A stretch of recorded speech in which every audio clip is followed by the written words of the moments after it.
Good morning, everybody. Today is Halloween, and I decided to read spooky stories. So, I was trying to find spooky stories online, and apparently, it's very hard to find spooky stories. So, guess what? We're on Reddit, and we're gonna read some creepypastas. Okay, so this Reddit thread is called "What is your favorite short creepypasta?" I'll start. A young girl is playing in her bedroom when she hears her mother call to her from the kitchen. So she runs downstairs to meet her mother. As she's running through the hallway, the door to the cupboard under the stairs opens and a hand reaches out and pulls her in. It's her mother. She whispers to the child, "Don't go in the kitchen. I heard it too." Woo! Now, I've actually seen the animated version of this short story before. If you guys know who Corey Kitchen is, if you've ever seen technical difficulty. If you've ever seen a Spooky Scary Sunday, you have definitely know that this is like a top tier Spooky Scary Sunday video. So looking at the ones below it, this next one is pretty long. I've been lying down for hours now. It's 5:35 a.m. and there's not much I can do. You know what the worst part about my situation is? I'm in the same room with my parents. They keep looking at me and I can't help but look back and try not to cry or scream. Their eyes are focused on me and their mouths are wide open. There's a strong scent of blood and I'm paralyzed with fear. Okay. Here's the thing. The second that I make any hint that I'm not asleep anymore, I'm completely effed. I will die and there's nobody around to save me. I've been trying to think of a way out, but the only idea I have is to rush from my bedroom door, run outside the front door, and scream for help, hoping any neighbors hear me. It's risky, but if I stay here, I'll surely die. He's waiting for me to wake up and see his masterpiece. You're probably wondering what's going on. I do get ahead of myself sometimes. About 3 hours ago, I heard screaming from the other side of the house. I got up and went to check on the noise and I realized that I had to use the bathroom. Instead of doing the smart thing and investigating, I used the bathroom first. I could have gotten myself killed right then for my stupid actions. But I actually did my business and took a peek outside the bathroom. There was blood on the carpet. I got very worried and ran back to my room and hid under the sheets like the P word I was. I tried to convince myself to go back to sleep, but that it was just some really vivid dream or something. I heard my bedroom door open, but a terrified child I peeked from under my blankets to see what was going on. I could see something dragging my dead parents into the room. Whatever it wasn't human. I can tell you that. It was hairless, with no eyes and no clothing. It walked like a caveman, with its back slouched as it dragged my parents. But this thing was much smarter than any caveman. It was aware of what it was doing. It propped my dad on the edge of the bed and made him face me. Then it sat my mother down in a chair and positioned her toward me as well. After that, it started rubbing its hands on the walls, staining them with blood, and then drew a circle with a pentagram in it. To finish it off, it scribbled a message on the wall that I couldn't read in the darkness. It then positioned itself under my bed, waiting to strike. The scariest thing is now. My eyes have adjusted to the darkness since then, and I can read the message on the wall. I don't want to look at it because it's terrifying to think about, but I feel the need to see before I'm killed. I peek at the creature's masterpiece. It says, "I know you're awake." Girl! Ah! Now that would have got me. Think about it like you're just laying down and just he's just like, "Hey girl." It's scary, but it's kind of funny too. Oh, okay. This one has 3 examples. Okay. Camping. Okay, interesting. You already know it's going to be a crazy one.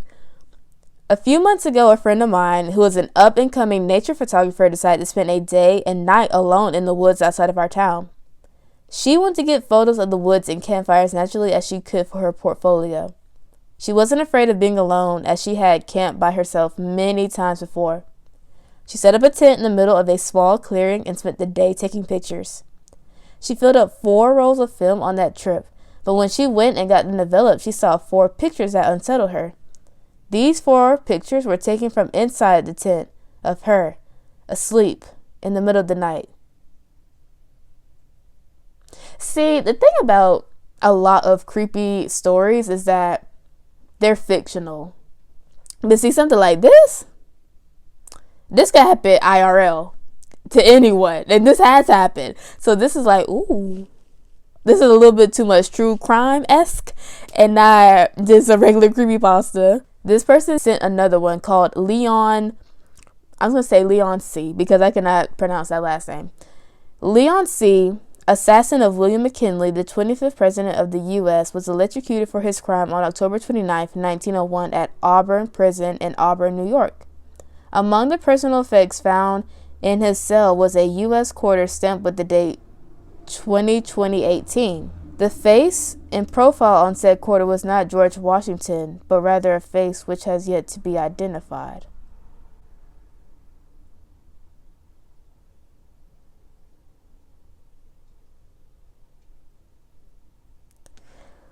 The portraits. There was a hunter in the woods who, after a long day hunting, was in the middle of an immense forest. It was getting dark, and having lost his bearings, he decided to head in one direction until he was clear of the increasingly oppressive foliage. After what seemed like hours, he came across a cabin in a small clearing. Realizing how dark it had grown, he decided to see if he could stay there for the night. He approached and found the door ajar. Nobody was inside. The hunter flopped down on the single bed, deciding to explain to him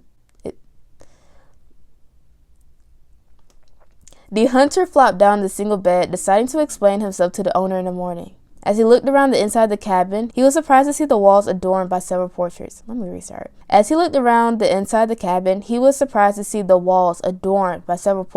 All painted in incredible detail. Without exception, they appeared to be staring down at him, their features twisted into looks of hatred and malice. Staring back, he grew increasingly uncomfortable, making a concerted effort to ignore the many hateful faces. He turned to face the wall, and exhausted, he fell into a restless sleep. The next morning, the hunter awoke. He turned, blinking in unexpected sunlight. Looking up, he discovered that the cabin had no portraits, only windows.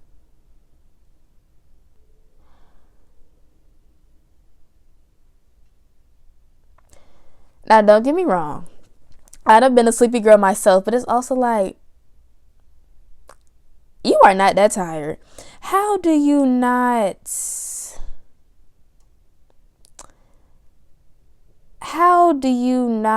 know these are people looking at you or creatures? Like, unless they were doing the mute challenge and everybody just, like, how did you not notice the movements? And also, like, why are you even on your Goldilocks stuff? Like, why are you in these people's house? Like, you should just get outside. Like, okay, this is why you don't hunt, for one. 2, if you're gonna hunt, have a schedule. But 3, don't be like Goldilocks. You don't know what people got in their house. They could have had anything in the house, outside the house. Could have been hunt. Like, girl, this one's just kind of dumb. Okay, next one. The last man on earth sat alone in a room. There was a knock on the door. Now, that one was more of a quote, but I like that. I like stuff that's just like very like short, but it gets straight to the point. It just leaves you with chills, something to think about. I love that. Okay, next person says, this one tends to creep me out. A few years ago, a mother and father decided they needed a break, so they went to head out for the night on the town. They called their most trusted babysitter. When the babysitter arrived, the 2 children were already fast asleep in bed. So the babysitter just got to sit around and make sure everything was okay with the children. Later that night, the babysitter got bored and went to watch TV, but she couldn't watch it downstairs because they did not have cable downstairs. Parents didn't want children watching too much garbage. So she called them and asked if she could watch cable in the parents' room. Of course, the parents said it was okay, but the babysitter had one final request. She asked if she could cover up the angel statue outside the bedroom window with a blanket or cloth. At the very least, close the blinds because it made her nervous. The phone line was silent for a moment, and the father who was talking to the babysitter at the time said, "Take the children and get out of the house. We will call the police. We do not have an angel statue."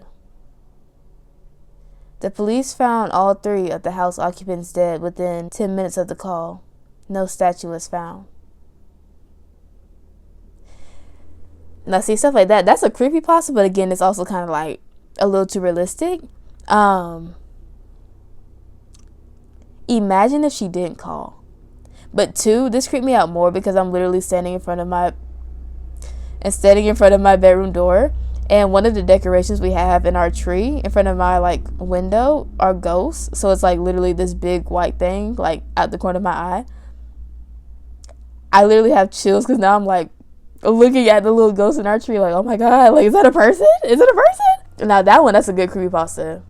Okay, this one, it says, it's not so much terrifying as it gives me chills. Did you ever see one of those videos where you were asked to look for or follow a specific thing throughout the video? Then at the end they revealed that as we were watching, something large and intrusive moved around in plain sight and you never even notice it? It's frightening how often that happens, like how I just moved from the doorway into your room as you read this.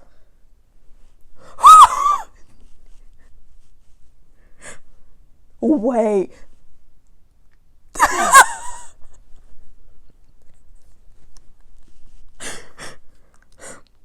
I'm terrified. Like, I'm literally, wait.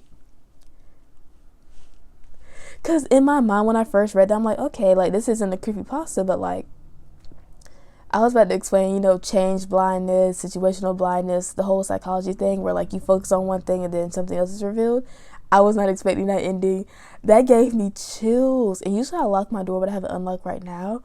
And it's like, even though I know no one's there, it's like, what if they are? What if they are? Okay, another one. Daddy, I had a bad dream. You blink your eyes and pull up on your elbows. Your clock glows red in the darkness. It's 3:23. Do you want to climb into bed and tell me about it? No, Daddy. The oddness of the situation wakes you up more fully. You can barely make out your daughter's pale form in the darkness of your room. Why not, sweetie? Because of my dream? When I told you about the dream, the thing wearing Mombi's skin sat up. For a moment, you feel paralyzed. You can't take your eyes off of your daughter. Then the covers behind you begin to shift.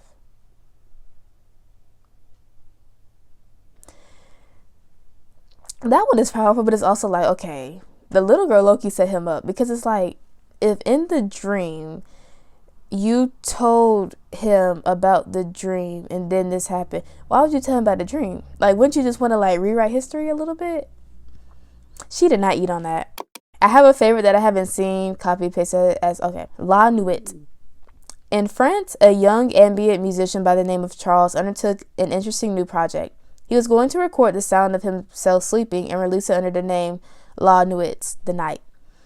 Sorry, French people, if I mess that up. Charles lived alone in a rural area, which will remove things like car alarms, traffic, and such from being recorded.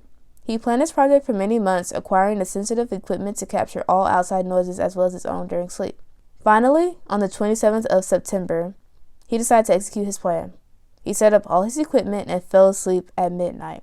The next day, Charles reviewed the recording. For the first hour, the recording played its own tossings and turnings as well as some distant dog barks and a few car alarms. So much for his plan to distance himself from cars. These continued throughout the second hour as well, until Charles heard something that horrified him. For at exactly 3 hours and 24 minutes in, the recording played the sound of his bedroom door opening.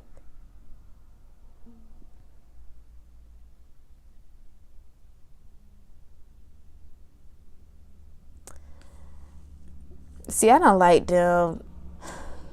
That's a little too realistic for me. I can't. Okay, I'm going to choose one more that's pretty short. Okay, the new bride. During a wedding reception of a young couple, the guests decided on a drunken game of hide and seek. It was decided that the groom was it, and he eventually found everyone but his new bride. Eventually, the man became furious and decided it wasn't funny anymore and left her there. As weeks went by, he accepted that she'd had second thoughts and went off with her life, so he did the same. I'm sorry to interrupt the immersion, but he ain't even trying to look for her. Terrible husband.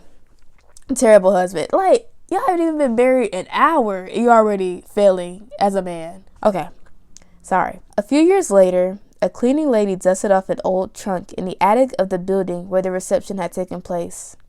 Out of curiosity, she opened it. Inside the trunk was the rotten body of the missing bride, who apparently became locked in a trunk she'd hid in. Whether she suffocated or starved was unknown, but her face was frozen in a scream, and there were huge scratches in the inside of the trunk where she had tried to get back to the man she loved. All right, that's enough for Reddit for me.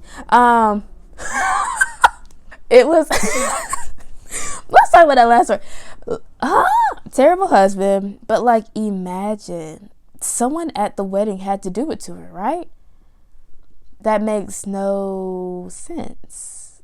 Anyways, happy Halloween to you guys. I'm gonna edit this as fast as I can, get it up to you guys, but I will post a link to this Reddit thread, just the whole form, if you guys want to check out any more stories. Thank you guys for spending Halloween with me, and I hope you guys have an amazing rest of your day, and hope you guys get back to reading and enjoy all of your sweets. Bye.